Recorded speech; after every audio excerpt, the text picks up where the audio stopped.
Well, the bet ended like this.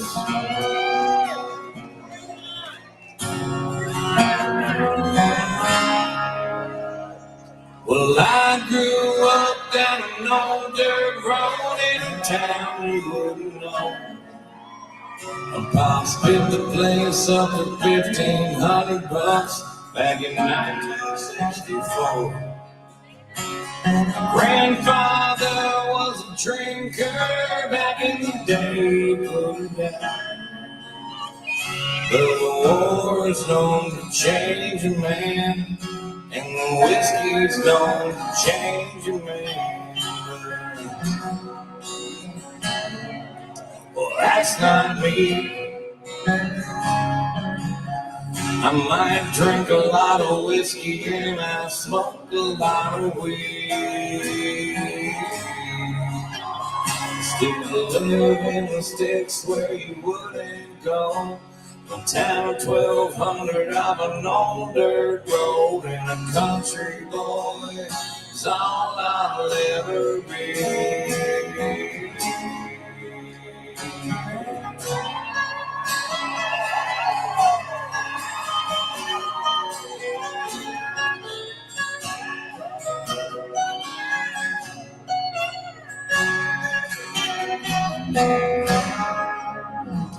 It's been 25 years since I sold my soul to the devil in LA.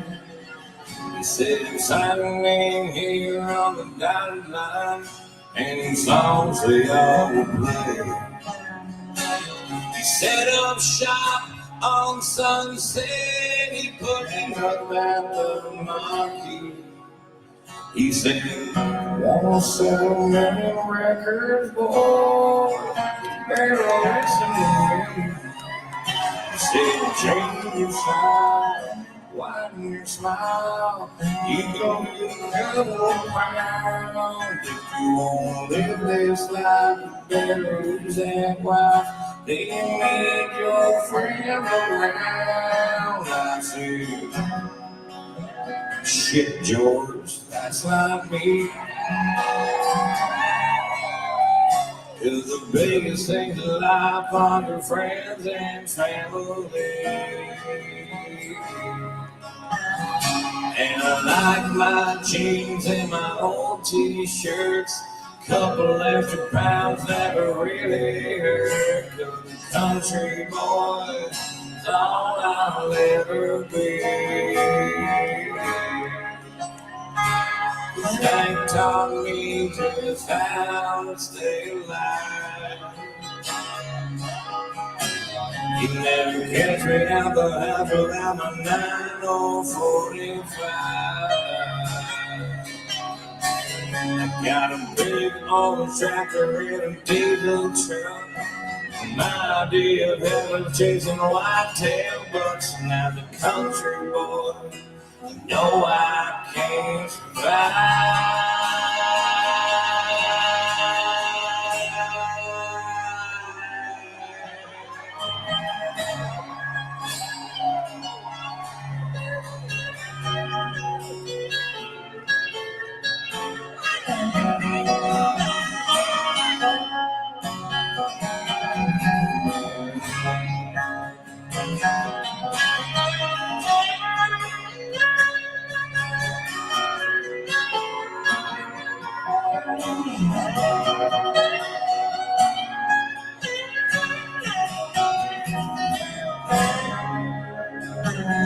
Two flags fly above my land and really sum up how I feel.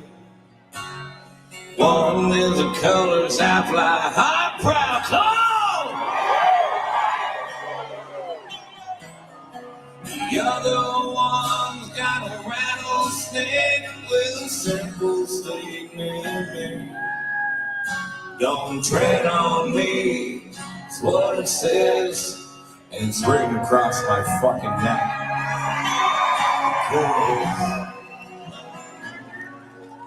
This is me.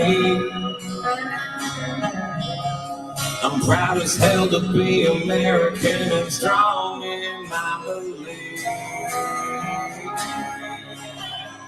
And I've said it before, but I'll say it again. 'Cause I've never needed government to hold my hand. And I've said it before, but I'll say it again. 'Cause my family's always fought and died to save this land. And a country boy is all I'll ever be.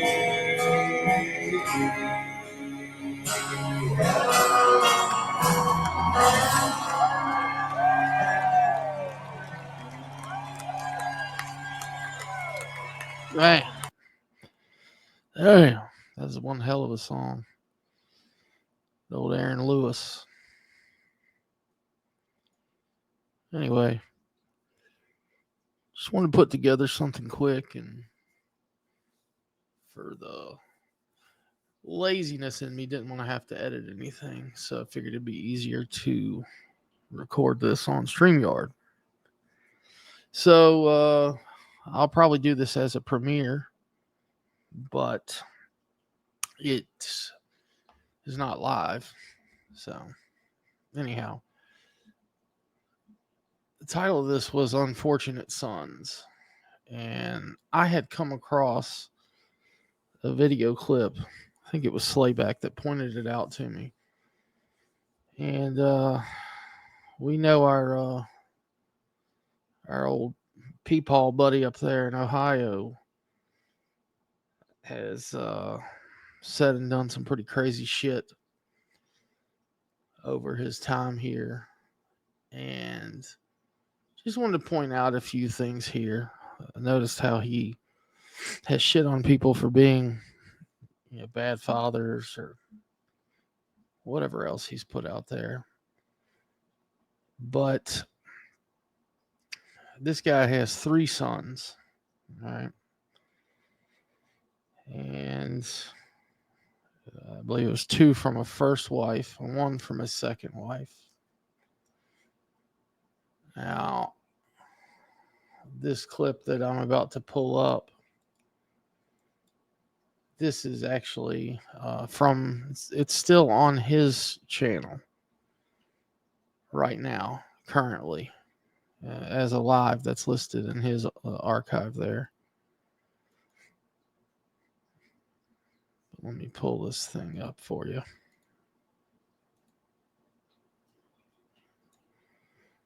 There's just a really small clip at the end. And this is what ultimately gets him to rage quit this live. There's old Fusion up on panel. Shout out to Fusion. And Chelsea Webb has made a comment. She said, Psychobabble is tripping. He's on here crying about his family, but has no problem accusing Ryan of abusing Adderall and doesn't care one bit how that may affect Ryan's mother. Anyhow, this, I guess, triggers him. Prior to this happening, he had told a story where he got a little bit emotional about his son, discovering Ryan's music after he had gotten out of a fairly lengthy prison bid. And it brought a smile to his face, yada, yada. Anyway, as he gets mad at Chelsea here, or as he calls her, Chalissa, which I thought was interesting. That's going to stick with me for a while. Chalissa. Anyhow, let's listen to what he has to say. I wasn't crying over the family. But I want. Hold on, guys. Let me address this fucking troll right here. Hold on. Stop. Chalissa. I want to be fucking clear. I wasn't crying over that fucking family. I was crying over my fucking dead son, bitch. Get the fuck out. All right. So he was crying over his dead son. The one that died from drug addiction. Well, the only problem is all 3 of his sons are alive and well to this day. There's no dead son. Now, he's done this several times. He's come back from breaks and mentioned grandchildren, other people that have died, and they don't exist. Now, why he does it, I don't know. Sympathy, whatever it is, I'm not sure why you would do that. And man, I would hate to put that out there in the universe that your son is dead. I mean, it's kind of fucked up. And Martin, a lot of these other guys that make this shit up on the fly because it works in the moment, even when gone back and called out, I mean, this shit's still on his channel. They don't even have any regards for how this is going to come back later, and it's complete fabrication. But I'm sure there'll be some explanation for it. It'll be a twice removed foster child that was raised there at the orphanage. Some bullshit. And let's be honest. I mean, we're talking about foster children, this and that. I just don't see the system being that desperate. I mean, the park escapade was back in 2001. And I would venture to say, well, in my state, I know it would. If that happened today, fast forward to today's time, and that park incident happens at 11:20 a.m. in a public state park, within view of what can potentially be children, you would find yourself on that list. You would be on that list. That one that he made, like one that he made, that fake one that he put Power Stroke on. Yeah, you'd be on that list if that crime happened today. Just facts. Anyhow, so it's pretty bad, right? And then this was a live that was done, I don't know, sometime back in the spring. Again, still on his channel, still up there. His second marriage, and that's to a lady that's here on YouTube occasionally. This is what he said one morning about his youngest child. And again, I'm not trying to bring up anything about his kids. God knows they've already been, put through hell and back, I'm sure. But this is what he had to say on that matter. Let me get it dialed in here.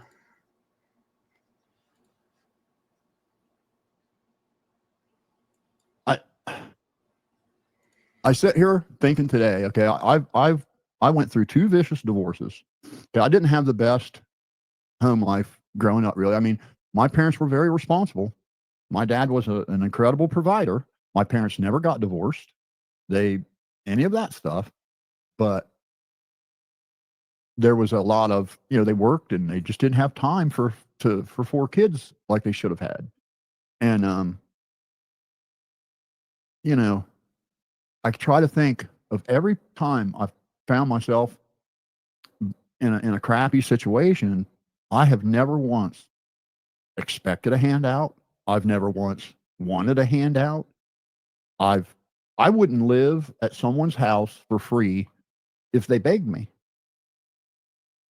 I just wouldn't do it. You either have the type of character where you are self-sufficient or you're not. And, my first divorce, I walked away from, I was married for 13 years. I owned a home and I walked away from it all, just gave it to her. Everything, car, house, boat, gave it all, furniture, all of it. Just You can keep it. I just want out. Started my life over and got with the wrong person right away, like so many times that we do, and found myself married to an alcoholic that was pregnant with somebody else's child. And I've had to pay for that child for 18 years. It's not my child, but I've had to pay for it all this time. And, you know, that's a whole nother video that maybe we'll do someday. Yeah, but maybe you should. Never once did I like expect somebody to like come and save me or give me a place to stay for free or buy me a car or pay off one of my bills. Or I've never, those thoughts never entered my mind. Oh. So I don't know if y'all have ever seen a picture of Dom of his third son. It's, you can tell it looks just like him. He looks just like him. And I can't imagine him having to sit on here and listen to this bullshit. He's had to pay for him. It's not his. You know. He thought he was marrying somebody else, not a drunk that was pregnant with somebody else's child. I mean, I thought, you know, she probably thought she was marrying somebody else too. You know, she probably didn't realize that she was marrying a fucking queer that was looking for a beard and somebody that had, you know, a checking account and good credit. You know,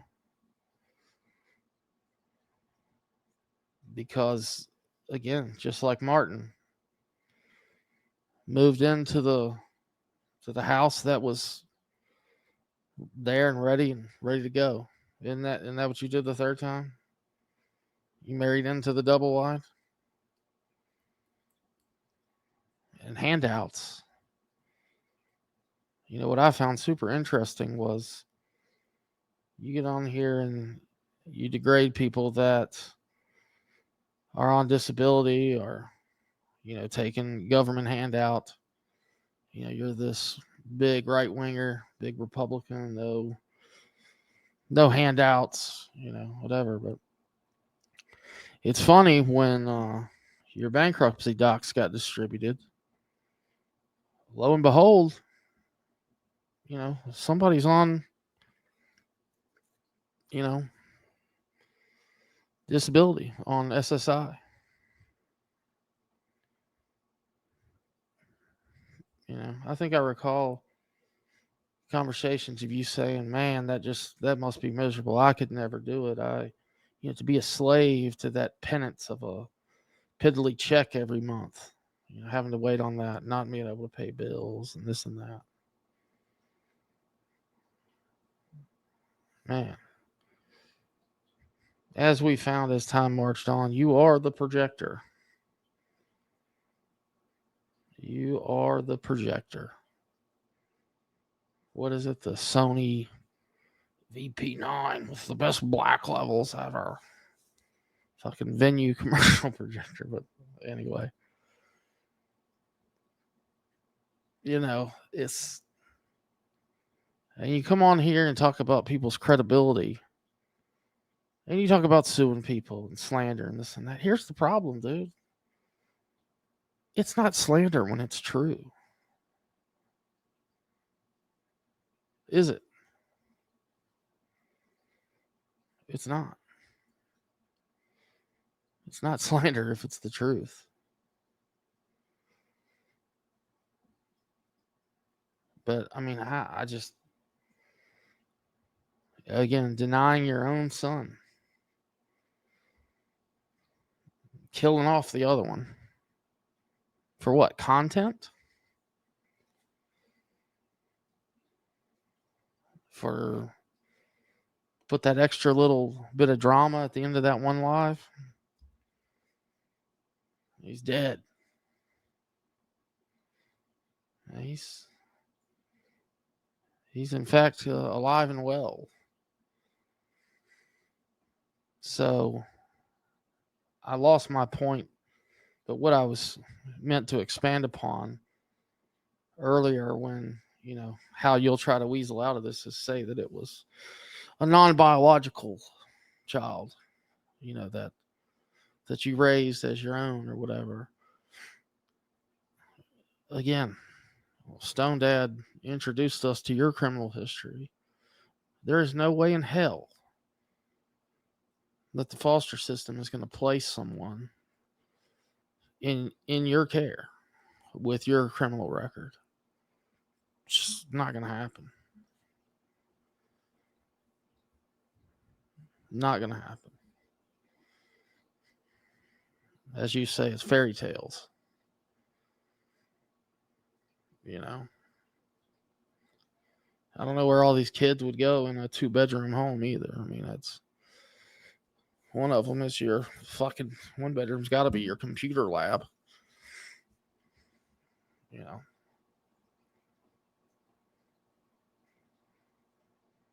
But again, man, that's disgusting, bro. It's absolutely disgusting.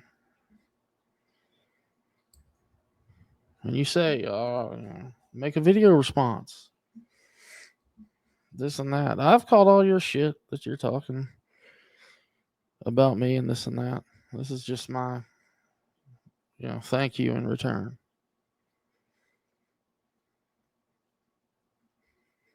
And I can't wait.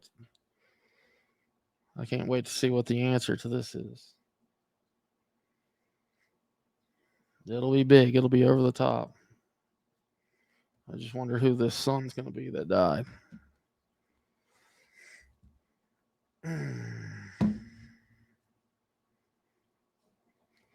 Who it's going to be.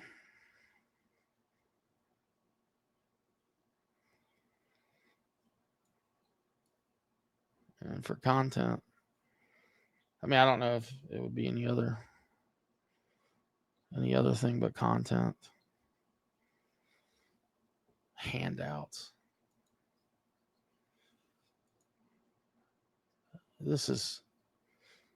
I've had this video on my channel for a while. And I found it amusing just because these two clips, these two recordings were in close proximity to each other. I believe it was like 30 minutes apart. So let's check it out.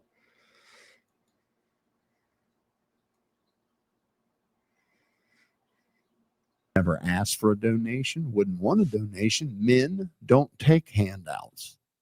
Men don't want handouts. Men don't expect handouts, and men would never accept a handout. I can't wait to see this suit. I'm going to attend it.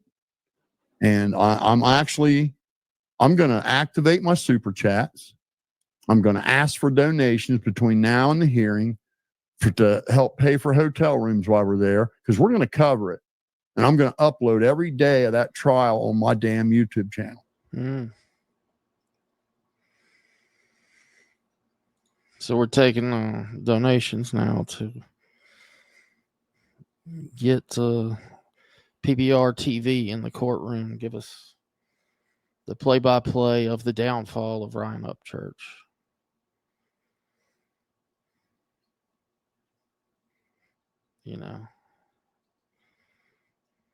I'm sure. Oh yeah.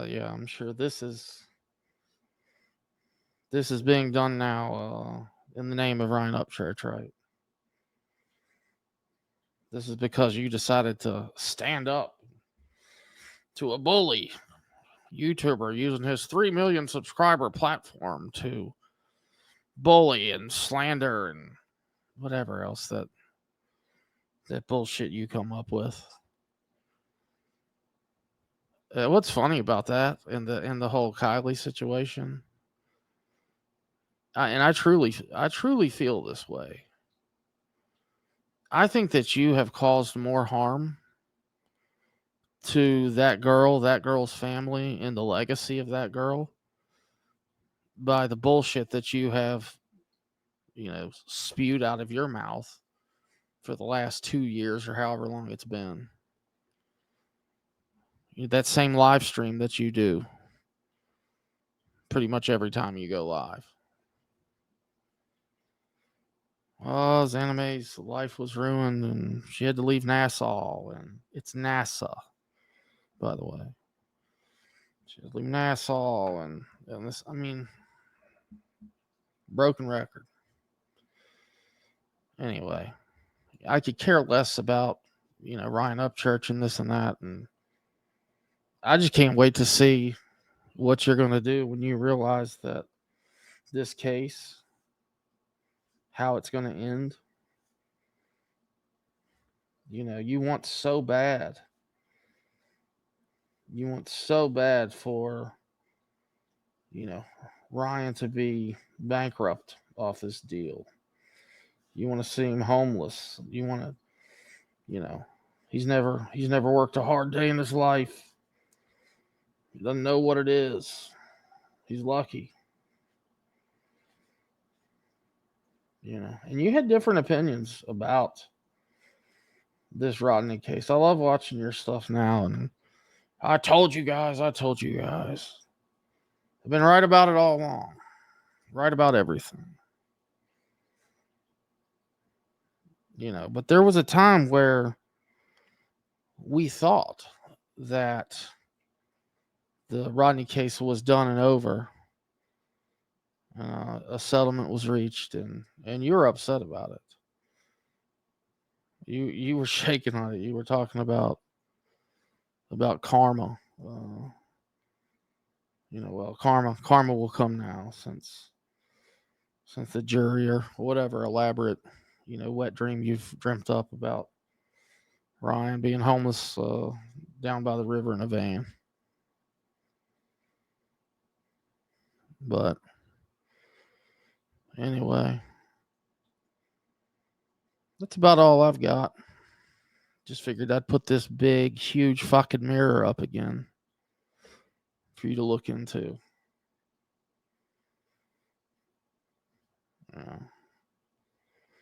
With what's looking back at you. That's like Johnny Martin. You guys are leaving your legacy. You're leaving it recorded for everybody to see, for it to live on forever.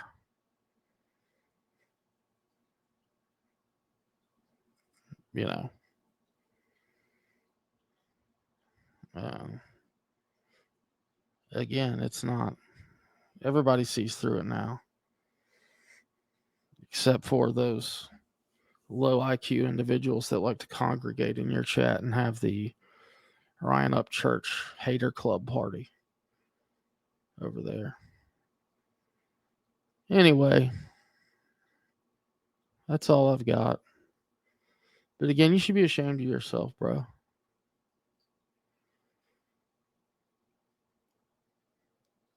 Saying your own child is dead and then denying one of them for content. It's messed up. Anyway, folks, thanks for stopping by. Thanks for checking the video out. Hope y'all have a beautiful evening. Take care of yourselves. Goodbye.